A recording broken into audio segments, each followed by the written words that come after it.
You specifically mentioned the UAE, and you said, and I quote, "Take UAE, for example. They are an important partner in the Middle East, but we must be clear they are currently supporting an entity that is carrying out genocide." I'm just wondering, have you been able to draw that clear line in your conversations with the UAE, specifically addressing the issue of the supplying of arms? Well, again, and I wasn't satisfied when people would answer this way when I was sitting on that side, but now on this side with diplomacy, you always want to be careful what you say publicly, because then people don't want to talk to you if they think it's going to happen in the future. Let me say this we have expressed, not just to the UAE, but to other countries, that they are turning it into a proxy war, that it's destabilizing the region, that in fact it's creating an environment, not just in Sudan, but it's threatening to South Sudan already faces pretty substantial challenges, but some of that threatens to spill over and make it even worse. If I can interrupt. Ladies and gentlemen, welcome back to America First, the channel that puts American interests first always. Before we dive into today's topic, I need you to hit that like button right now, smash that subscribe button if you haven't already, and ring that notification bell, because we're bringing you the truth that the mainstream media won't tell you.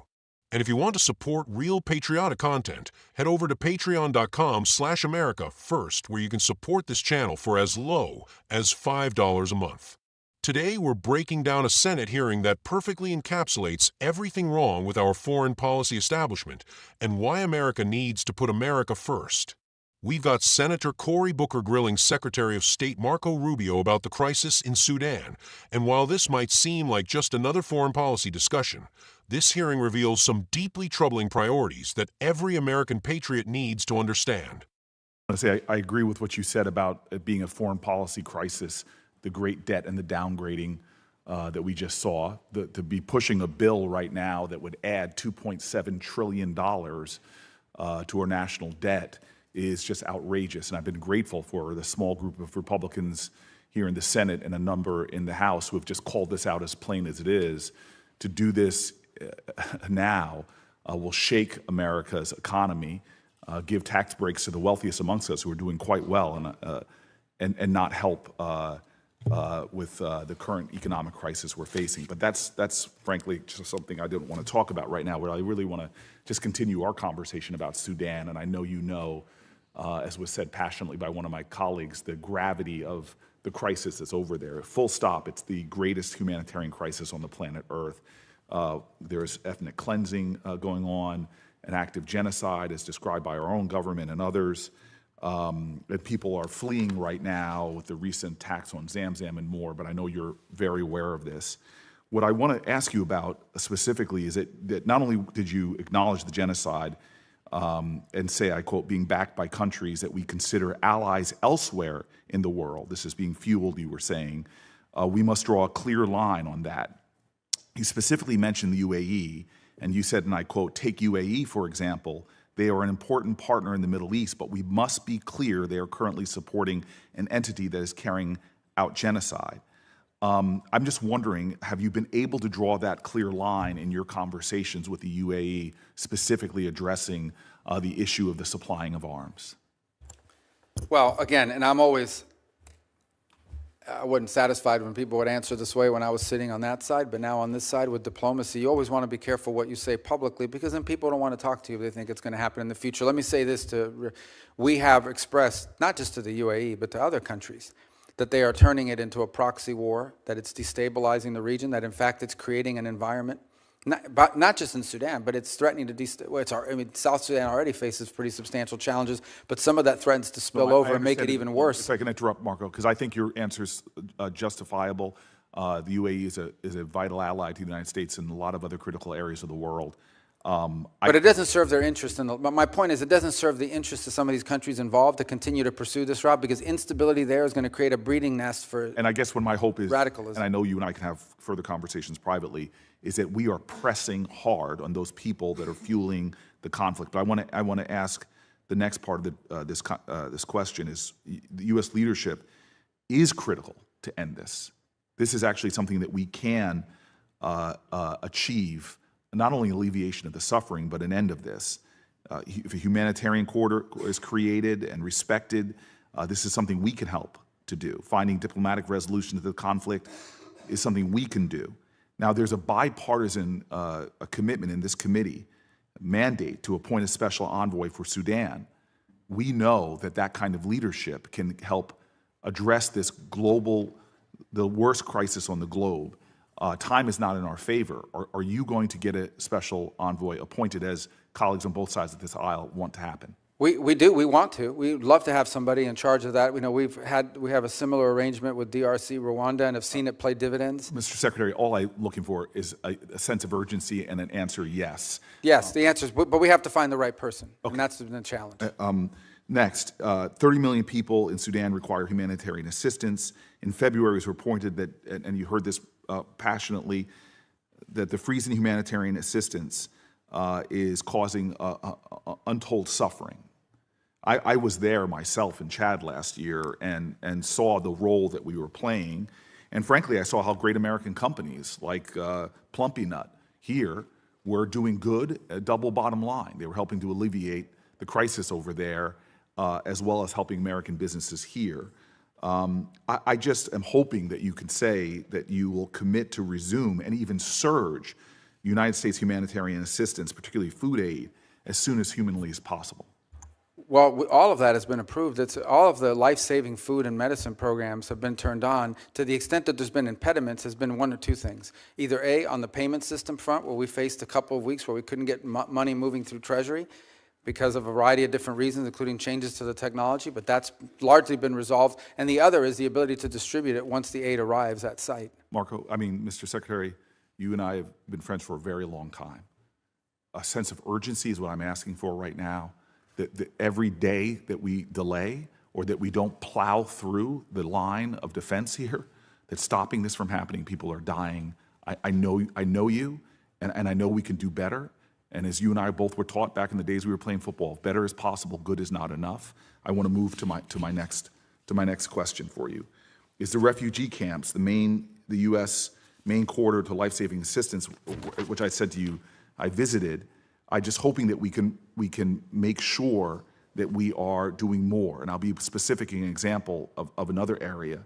Despite the escalating humanitarian crisis, the United Nations Humanitarian Air Service is vital. The termination of those flights, makes it likely that all of Chad's aid into Chad will stop and end, and they will have no resources by the end of July. It can take a week to reach Chad's border from the capital via motorcade. And so this is a vital lifeline that we were supporting. During the rainy season, you can't make that trip by road at all. And I know, again, that you know this. Why was the award terminated for these flights? It is, to me, this is just very plain. This is the lifeline. And it was denied a waiver, which we reached out for. It's just, again, a very plain way that we could save lives.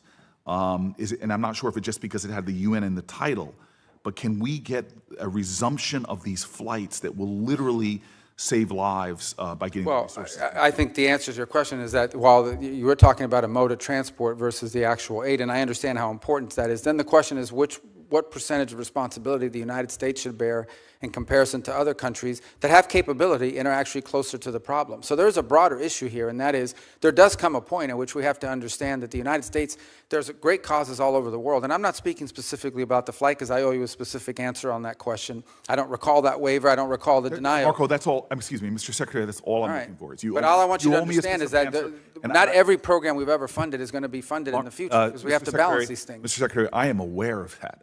I just want an answer. I mean, this is like Schindler's List. Doing a little more saves lives. And I know we are more capable than we are right now. And I'm asking for that answer. I'll get you the answer on the flights. And the flights and some of the other things I mentioned, and I'm happy to work with you on the special envoy. There are people on both sides that are willing to do that. And I'll say in conclusion, because I'm over, but other people did, I do not want to lecture you, especially because I know I've had enough conversations that I know your moral core. But what my colleague brought up very passionately about the Afrikaners, I want you to know as a person that talks to countries and leaders like you do all over Africa, they are already seeing us not prioritizing ambassadors. They see embassies being closed. But the torrent I got on the Afrikaners reminded me of the torrent I got from African leaders when the president called those countries like those in Africa shithole countries. The anguish and the anger and the disappointment and the feeling of double standards. So just from a diplomatic range, where we're in a competition in many ways on that continent that you and I talked in your confirmation hearings about the profound moral urgencies, economic opportunity, security mandates, the cooperations with these countries. We have got to do a better job, in my opinion, and I've worked with you on these issues when you were a senator, diplomatically in prioritizing these issues. And I will partner with you in any way possible to make sure that we are addressing what I believe is a diplomatic shortfall right now in advancing American interests on the continent. If I might just real quick, we haven't closed any embassies, so I think people are responding to like articles talking about the potential for embassy closures and things of that nature, but we haven't closed any embassies. And we have been engaged. Listen, Africa, to me, is one of the priorities that I've set for us in terms of our global view because of the opportunities, because of the youth of the continent, because of explosive growth that we're going to foresee. And as an example of it, one of the things we prioritized, which a lot of people thought was intractable, was trying to reach a peace agreement between the DRC and Rwanda. Now, it's not done, but we brought them both here to Washington, D.C. about a month ago. They signed a memorandum of understanding. The negotiations are moving forward. They're actually moving forward very well. Our hope is to arrive at a peace deal there that ultimately ends what was turning out to be a very brutal and difficult conflict. So I take your point on Sudan and the need for an envoy. We would love to find the right person to handle that portfolio because it has to be the right person. And we have played a supportive role. For example, the UK, about a month and a half ago, led a Sudan summit in London for a day, where a lot of other countries, we sent someone, we've offered to be helpful and work with them on it. But a lot of other countries either didn't make commitments or didn't live up to the commitments. The summit sort of was a minor disappointment because while everyone talks a big game around the world about it, they're not stepping up. But I take your point. I'll get you your answer on the flights because I'm not aware of that specific waiver. And on the envoy, we'd love to work with you to find the right person. And the ambassadors and other things. Let me start by saying this clearly. What's happening in Sudan is tragic. Nobody with a functioning moral compass wants to see innocent people suffer, and the humanitarian crisis there is real. But as Americans, we need to ask ourselves some hard questions about our role in the world and whether we're being smart about how we use our resources and influence. First, let's talk about what Senator Booker is demanding here.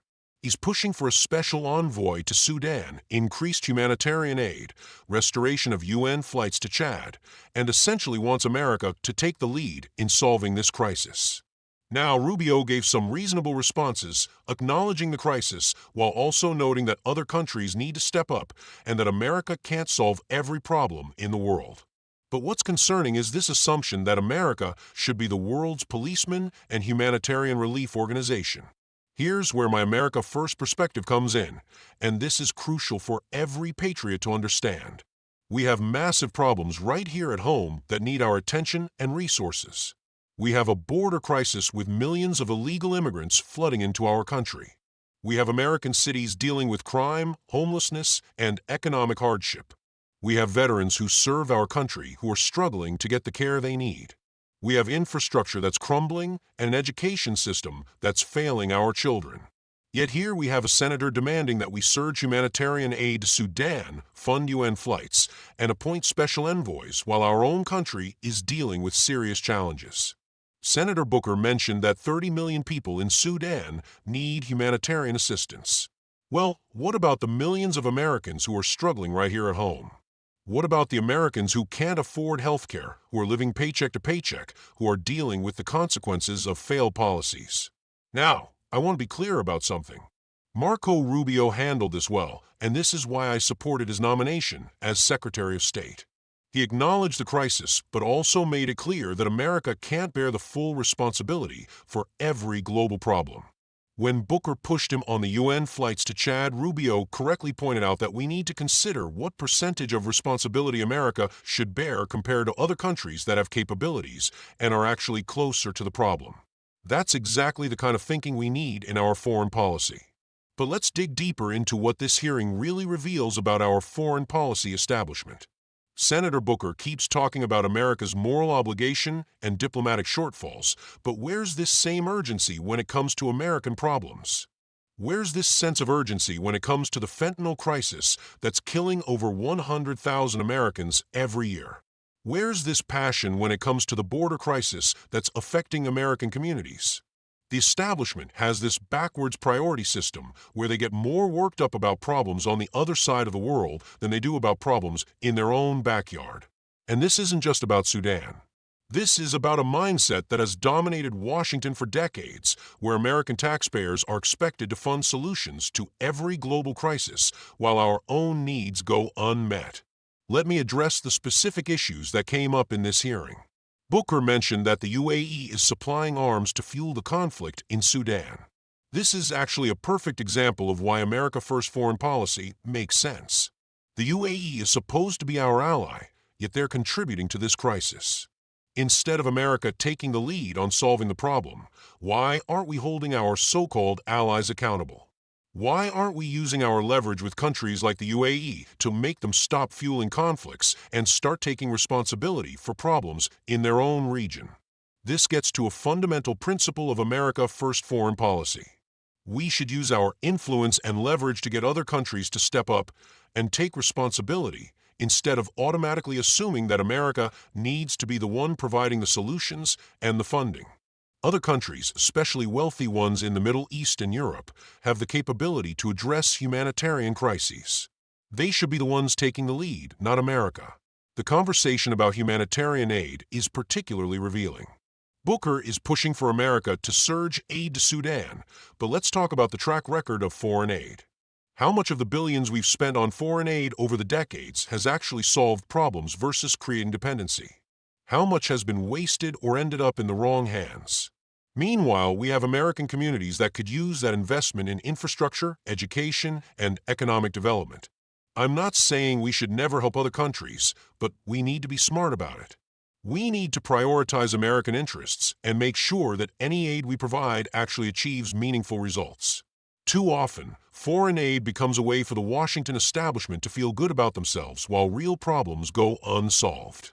Another thing that struck me about this hearing is Booker's comments about African leaders being upset about America's priorities. He mentioned leaders complaining about embassy closures and feeling like Africa isn't being prioritized. But here's the thing. America doesn't owe the world our attention and resources. If African leaders want more American engagement, they need to make it worth America's while. What are they offering in return? How are they contributing to American interests? This is where Trump's approach was so refreshing and why America First resonates with so many patriots. Instead of apologizing for putting America first, we should be proud of it. Instead of worrying about whether other countries feel sufficiently prioritized, we should be asking what they're doing for America. That's how successful countries operate, and that's how America became the most powerful nation in the world. The discussion about the UN humanitarian flights to Chad is another perfect example of misplaced priorities.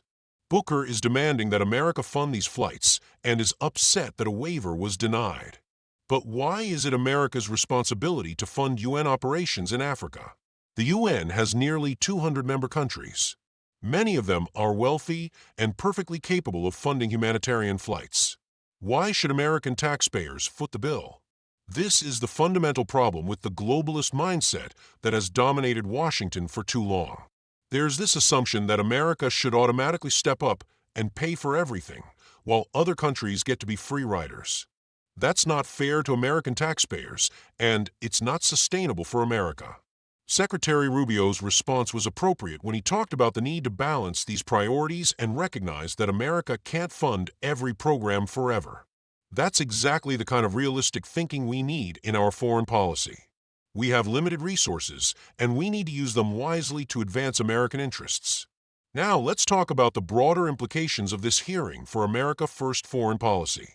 What we're seeing here is the establishment's automatic assumption that America should be the world's problem solver. But this approach has several major flaws. First, it's financially unsustainable. America has a national debt of over $30 trillion. We're spending money we don't have on problems that aren't directly threatening American security or prosperity. Every dollar we spend on foreign aid or international interventions is a dollar that could be invested in American infrastructure, American education, American healthcare, or reducing the burden on American taxpayers. Second, it doesn't actually solve problems. Look at the track record of American interventions and aid programs around the world. How many problems have we actually solved? How many stable, prosperous democracies have we created? The reality is that most of these interventions create more problems than they solve, and the aid often ends up creating dependency rather than self-sufficiency. Third, it makes America less secure by overextending our resources and attention. When we're focused on every crisis around the world, we're not focused enough on the threats that directly affect America. We're not investing enough in securing our own border, protecting our own critical infrastructure, or maintaining our economic competitiveness. The America First approach doesn't mean we ignore the rest of the world or never help other countries. It means we're strategic about it. We help when it directly serves American interests. We use our leverage to get other countries to take responsibility. We invest our resources where they'll have the biggest impact on American security and prosperity. In the case of Sudan, an America First approach would involve several key principles. First, we would work with regional powers and our allies to address the crisis rather than assuming America needs to take the lead. Second, we would use our influence with countries like the UAE to stop them from fueling the conflict rather than just sending more aid to deal with the consequences. Third, we would make any American assistance conditional on concrete results and reforms rather than just throwing money at the problem. This hearing also highlights another important issue, the role of Congress in foreign policy. Senator Booker is demanding action on Sudan, but where's this same energy when it comes to securing America's border? Where's this urgency when it comes to addressing the fentanyl crisis or the crime in American cities? The priorities are completely backwards. Patriots, this is why elections matter. This is why we need leaders who understand that America's government exists to serve American citizens first. We need leaders who are willing to ask tough questions about our foreign commitments and make sure that every dollar we spend abroad is advancing American interests. The good news is that we're seeing more leaders like Rubio who understand these principles. Rubio's responses in this hearing showed that he gets it. He's willing to help other countries, but he's also realistic about America's limitations and responsibilities. He's not going to apologize for putting American interests first. But we need more leaders like this at every level of government. We need senators and representatives who will ask the tough questions about foreign aid and military interventions. We need leaders who will prioritize American problems over global activism. This is also why it's so important that patriots stay engaged and informed. The establishment media won't tell you about these kinds of hearings or explain what they mean for American interests. They're too invested in the globalist approach that has failed America for decades. That's why channels like this one are so important, and that's why I need your support on Patreon. Let me wrap up with some key takeaways from this hearing that every patriot needs to understand. First, the Washington establishment still has this globalist mindset where America is expected to solve every world problem.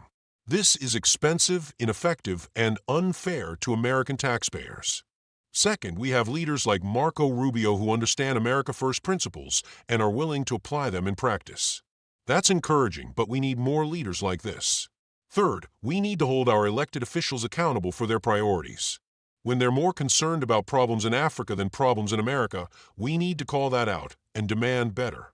Fourth, foreign aid and interventions should serve American interests first. If they don't make America more secure or more prosperous, we shouldn't be doing them. Finally, America doesn't owe the world our resources and attention. We should be proud of putting America first, not apologetic about it. Patriots, this is the fight we're in. It's not just about this hearing or Sudan specifically. It's about whether America will continue to be the world's policeman and ATM, or whether we'll finally start putting American interests first. It's about whether we'll invest in American strength and prosperity, or whether we'll continue to overextend ourselves trying to solve every global problem. The choice is clear and the stakes are high. That's why I need you to stay engaged, keep watching channels like this one, and support America First candidates at every level of government. Hit that like button if you agree, subscribe if you haven't already, and head over to patreon.com/America First to support independent patriotic content. Together, we're going to make sure that America's government serves American citizens first. Thanks for watching, Patriots, and I'll see you in the next video.